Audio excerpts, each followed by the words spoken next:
Hello, hello, hello. Welcome back. I know some of you are still eating your lunch. Perfectly fine. But thank you for joining us as we continue this day here at the Sheraton Centre. And I want to introduce right now Owen Ripley. Now, he is the Associate Assistant Deputy Minister at Heritage Canada. And basically this next session will be focusing on what was called C-18, the Online News Act, which passed earlier this year. Now, it goes into effect in about a couple months' time. The regulations around it still being worked through, but will have and has had a pretty big impact on what we do as journalists right across the country, which is why we have invited Owen today to be a part of our discussion. So a round of applause for Owen Ripley, who has kindly donated his time. Now, a bit of an idea of the format. I'll begin the discussion. I have some questions I'll be asking of Owen regarding the Online News Act. But we also have people walking around the room, 3 with microphones, I believe. I don't know if they can identify themselves right now. But through the course of this discussion, we really encourage this to be a Q&A.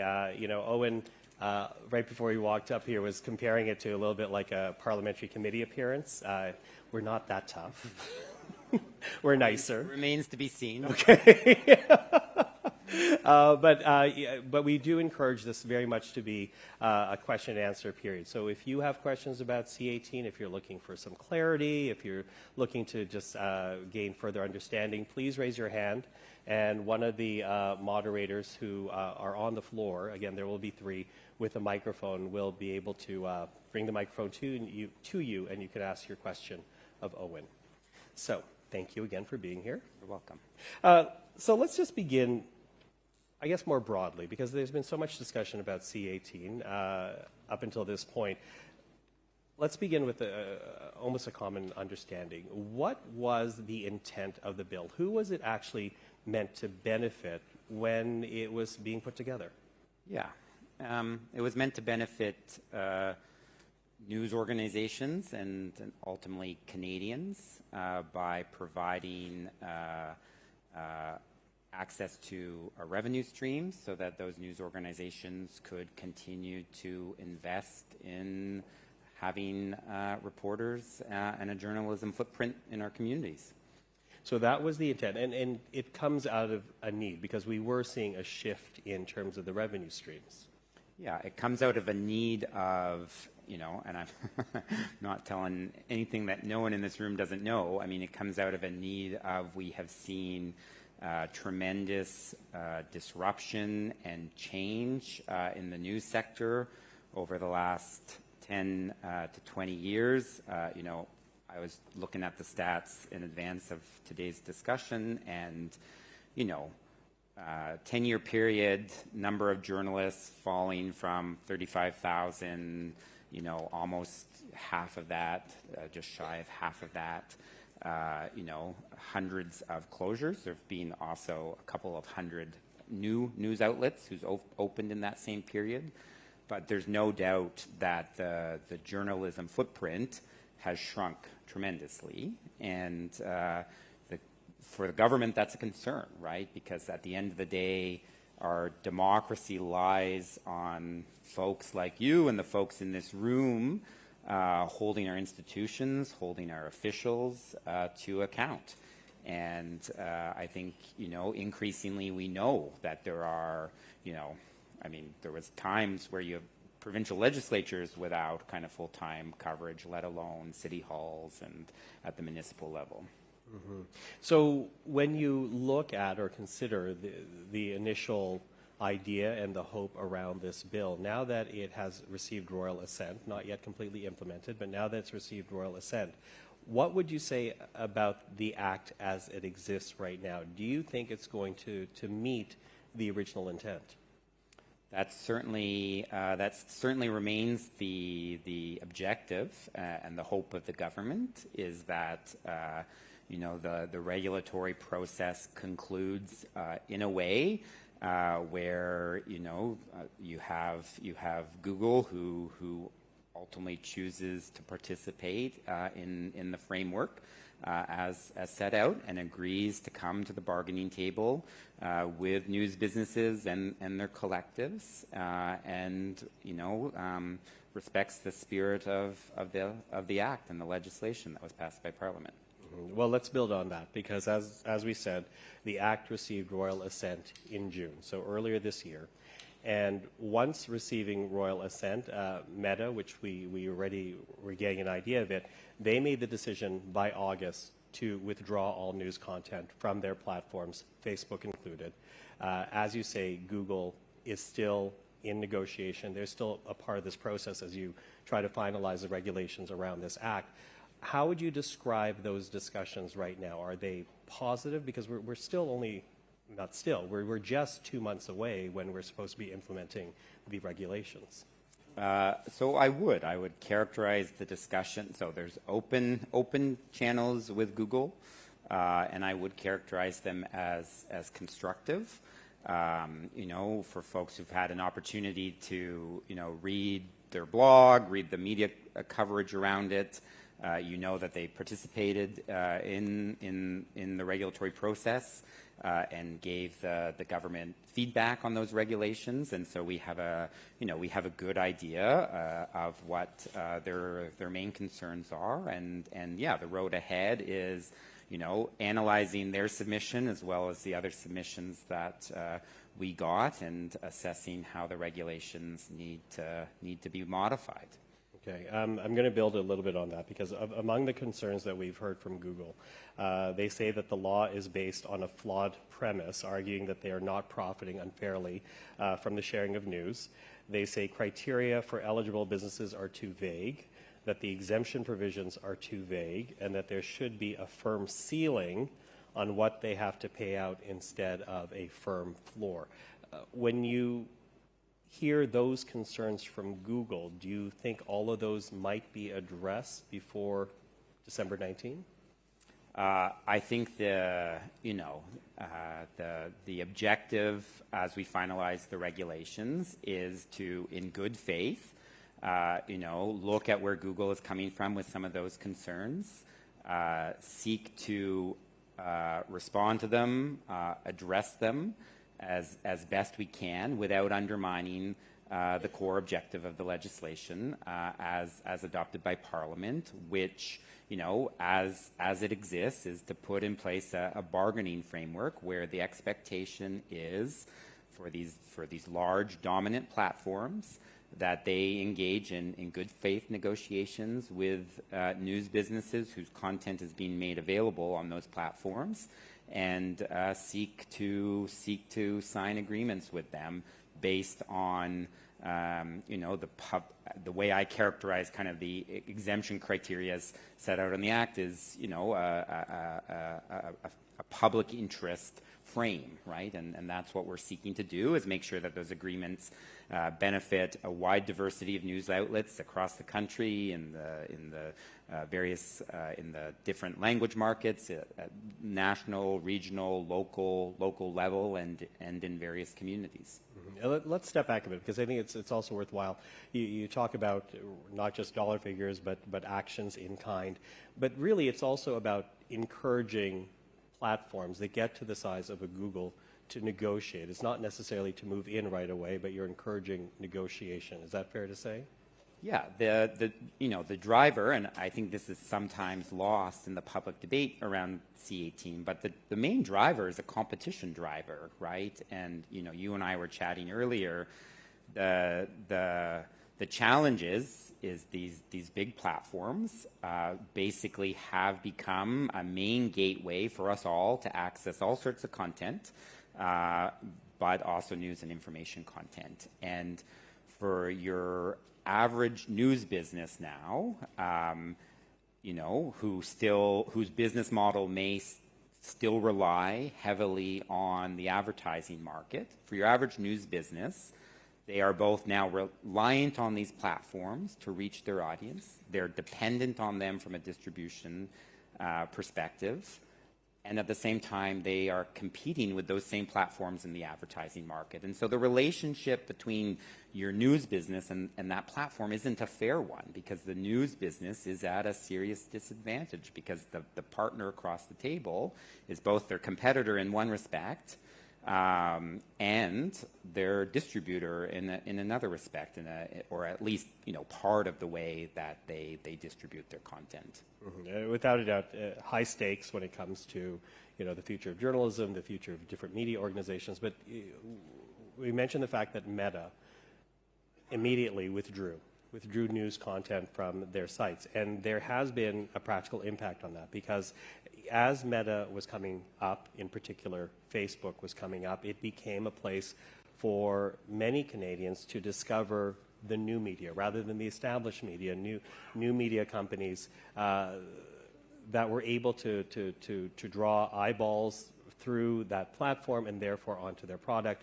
But once Meta stepped back, they lost that. So that has had an immediate impact on their business, has had an immediate impact on the type of journalism they can do, the type of employees that they can actually employ.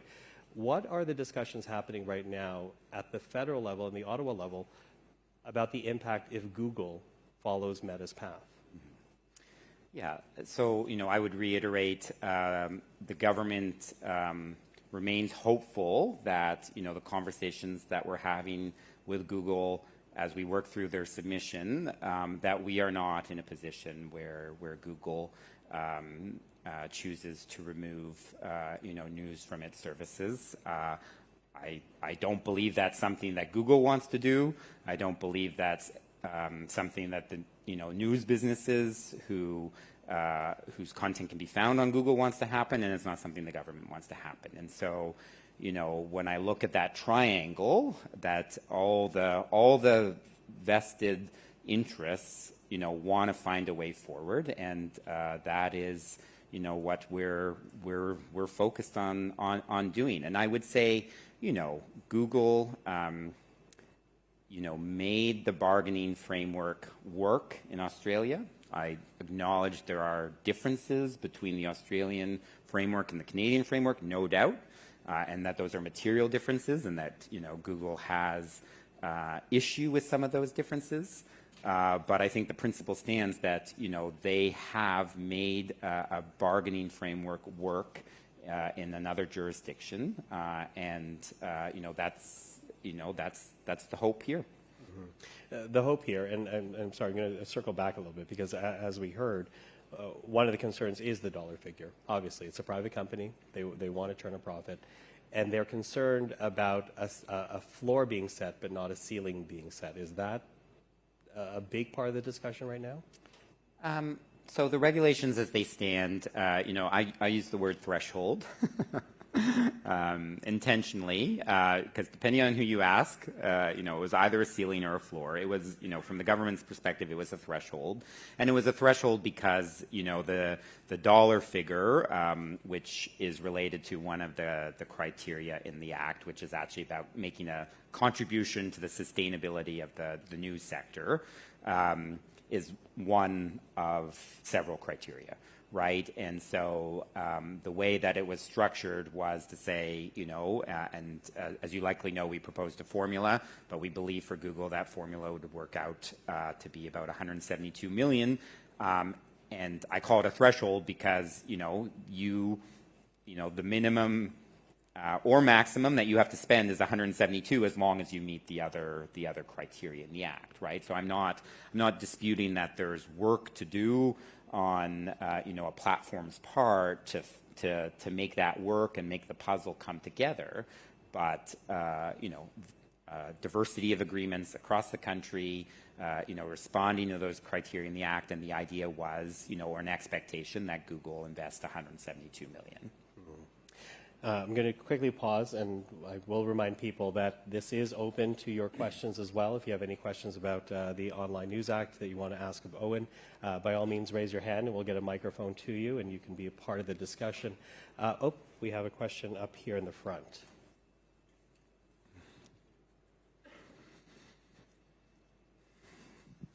Thank you very much.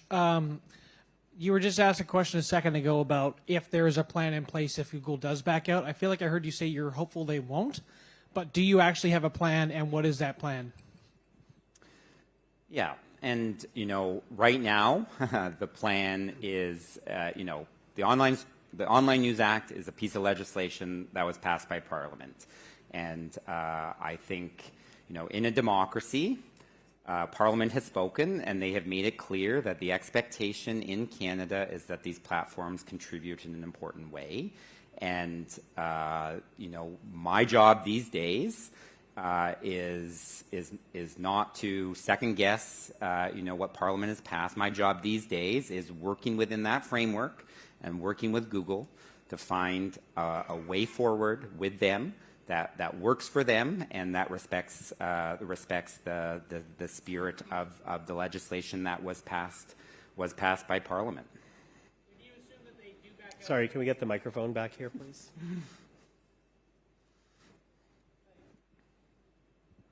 Let's assume that they do back out, though. What do you do? Yeah, I don't think it's black and white, right? Like I think Google has been very constructive in its discussions with the government and is being clear, that they are prepared to contribute to supporting the sustainability of news in Canada, that they would like to find a way forward.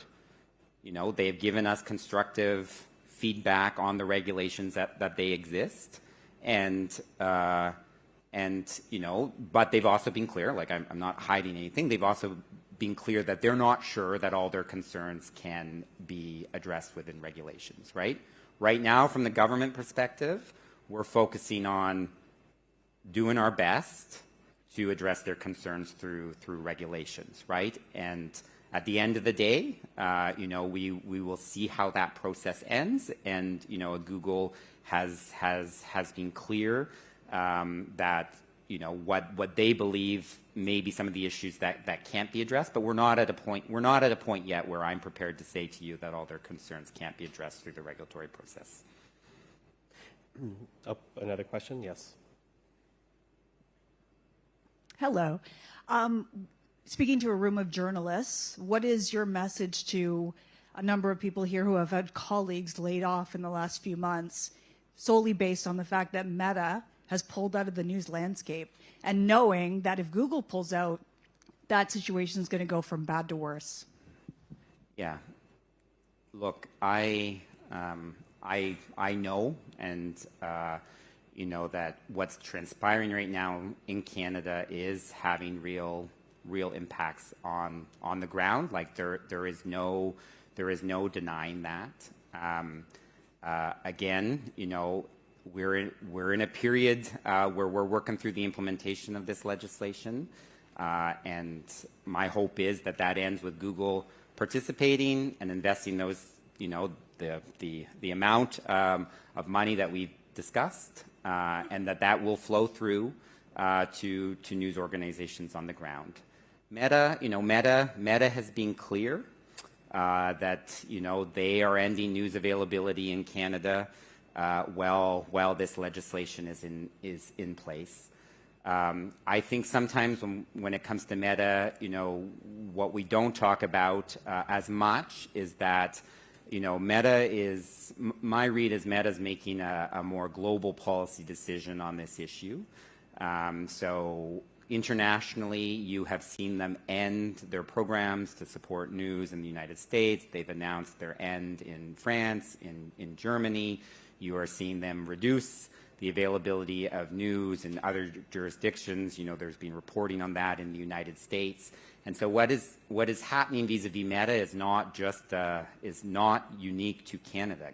Meta is making a policy decision internationally that news that they are not going to support news organizations, and right now they've been clear with the Canadian government that if there is a framework in place that obliges them to do that, then they're going to end the availability of news to not be subject to that framework. I know I have a question. Just give me 1 second, because I think it's worthwhile to also note we were talking behind the scenes, and the truth of the matter is Meta's engagement level has not dropped by their decision to withdraw from news totally. Is that correct? That's what Meta has said. Yes, so they have said that they have not seen an engagement drop. They've not seen a revenue drop since ending the availability of news. Obviously from the government perspective, it's the wrong decision to make. They are, from the government's perspective, shirking a responsibility that comes with the position that they occupy in the digital marketplace. The irony a little bit, we talked about how, C18 is really a competition intervention in some respects, in light of the fact that these platforms occupy such a dominant position on the distribution channel, and the fact the ending of news availability proves that point, right? And it is designed to basically show that they have the ability to cut off that distribution channel if, in the case of what we're talking about, the Parliament of Canada passes a piece of legislation that they disagree with. Mm-hmm. Okay, a question in the back of the room. Thank you. Yeah, you actually answered my first question, which was Facebook in this ever? Was this just a bit of a convenient excuse to walk away as part of a bigger play? I guess my next question would be about the organizations that have filed a request for a review by the Competition Bureau on this. Any thoughts on the likelihood of that as a strategy? Yeah, so just on your first question, I mean, people may have different opinions on that first question about, was Facebook ever in it? I would say, I've been around these issues now for a bit. When I first started, interacting with Meta and Facebook on issues around news, being on their platform, at the time, my recollection is, they would tell me that, news was about 6% of news feed. Prior to the Online News Act coming into force, I think they were telling us it was down to 3%, right? So, like, what I see is over that period, you see them reducing the prominence of news on newsfeed, and I don't like what they will tell us is that it's because it's not content that drives engagement on their platform, right? And so I think folks can come to different opinions about that. On your second question, so yes, there is a complaint before the Competition Bureau. I'm not a Competition Bureau expert, so I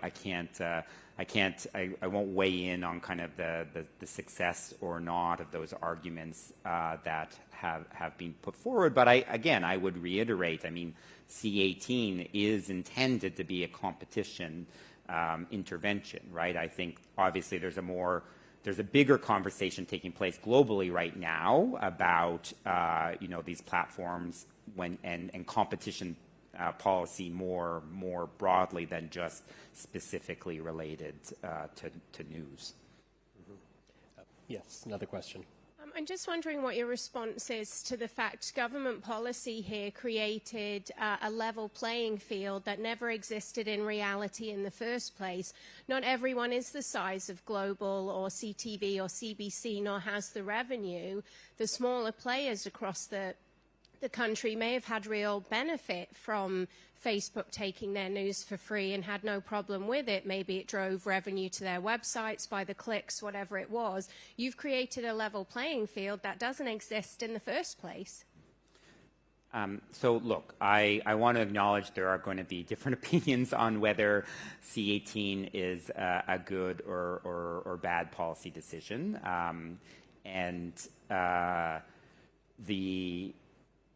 Your question. So a couple things on your question.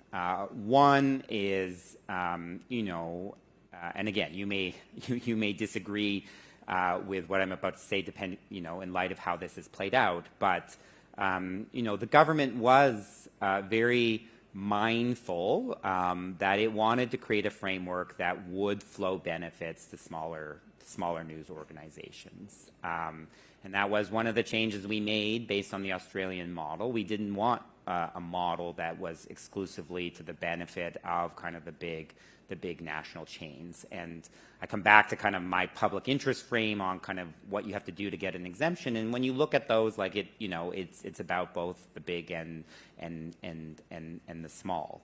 I also want to acknowledge, the government has never pretended that that platforms bring no benefits to news organizations. We know that. We know they do. We know that they are very important from a distribution perspective. And I know that some folks will feel that, that was good enough. From the government's perspective, it wasn't good enough because it left, again, news businesses as a whole entirely dependent on that relationship. I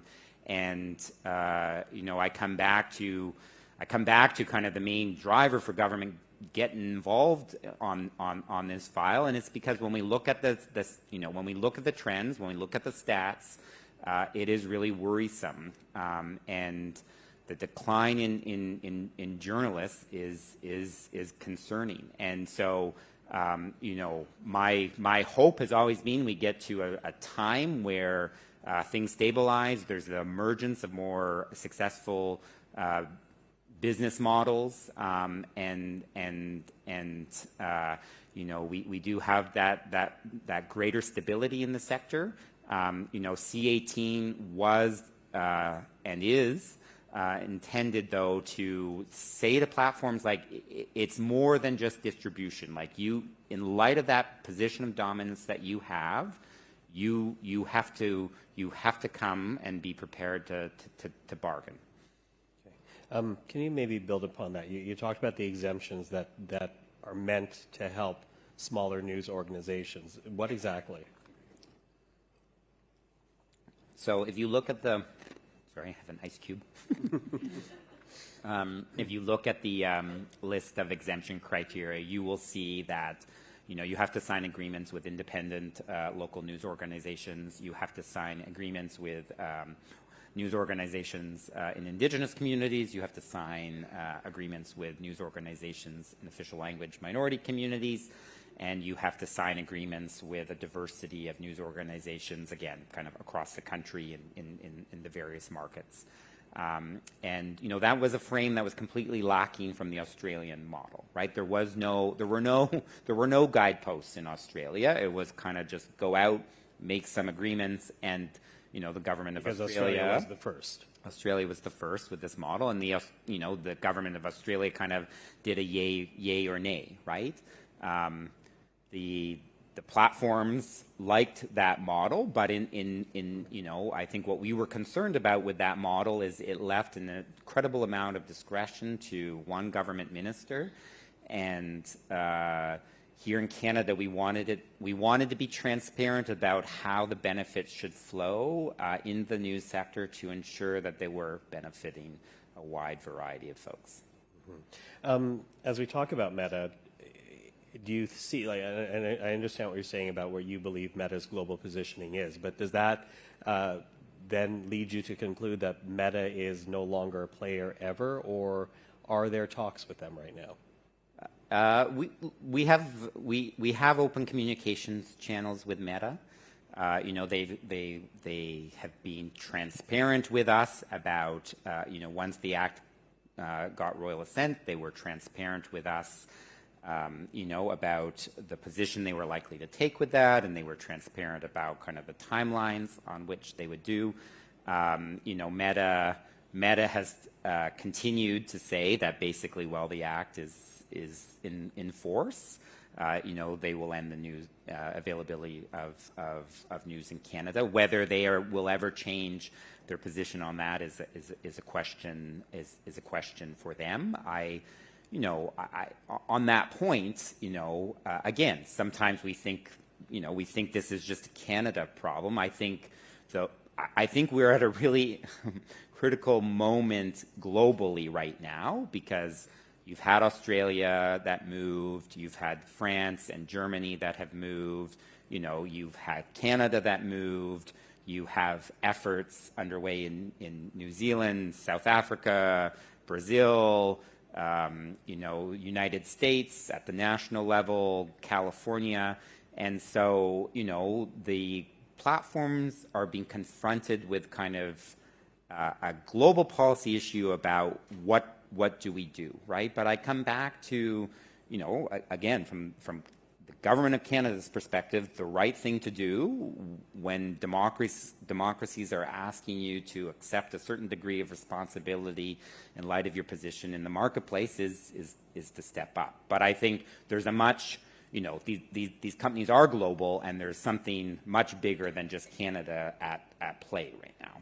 Yeah, and more than just Google, because as much as this was set up with two big companies that would apply to based on the criteria set out in the bill, Meta and Google, but it also creates, as you were saying in the back, an environment for others, most notably Bing right now coming out in their growth. But you know, we're quickly running out of time. But I do want to ask you, we started this by talking about the intent of the bill. This is meant to come into play by December the 19th. The parliamentary calendar is quickly running down. One, do you expect that deadline to be made? What can we expect to see between now and then?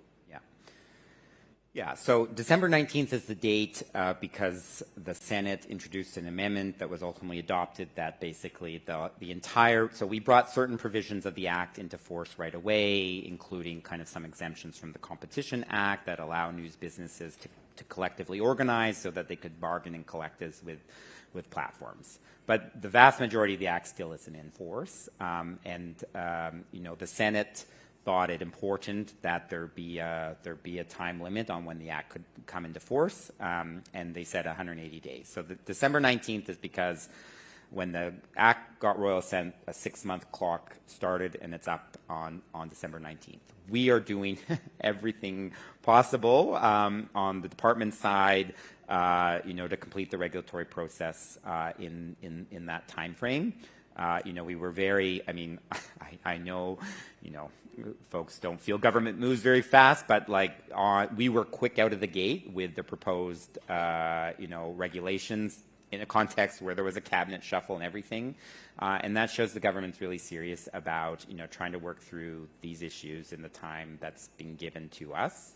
And yeah, the goal over the next couple of months, and it's a tall order, but the goal over the next couple of months is to digest all the feedback that we've got and continue the discussions with Google with a view to finalizing the regulations by December 19th. And at the end of the day, obviously, you've heard some concerns here. You've heard some pushback here.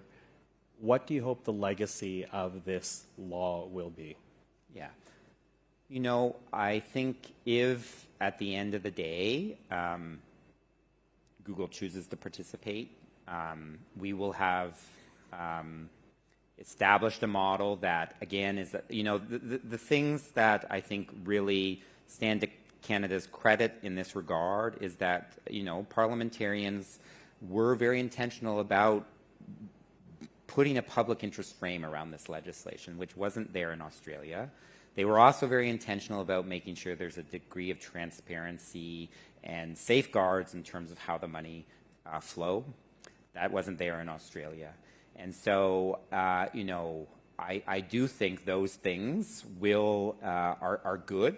You know, when we are talking about these kind of models, I think it's really important to have those things in place, and I think, you know, New Zealand's a good example in terms of they have looked to some of those facets of the Canadian legislation as a model to emulate, and so I think, you know, that will be that.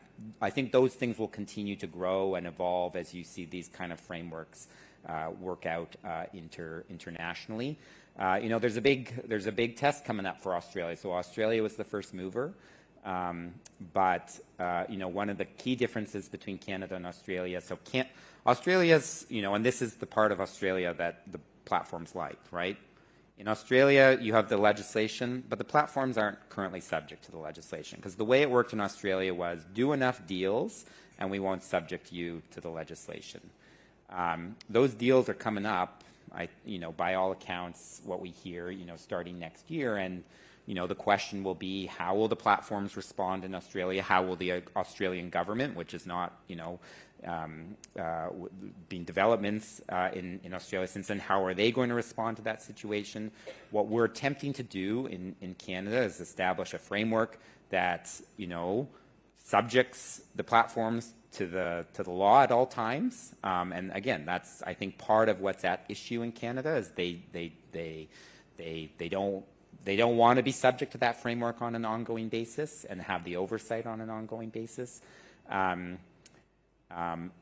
But I think, if it works, the idea is to establish that framework that, runs and takes care of itself over time. And we've put in place infrastructure and a frame so that it can do so. And we don't have kind of, these every 3 to 5 years, a question of our platforms in or out.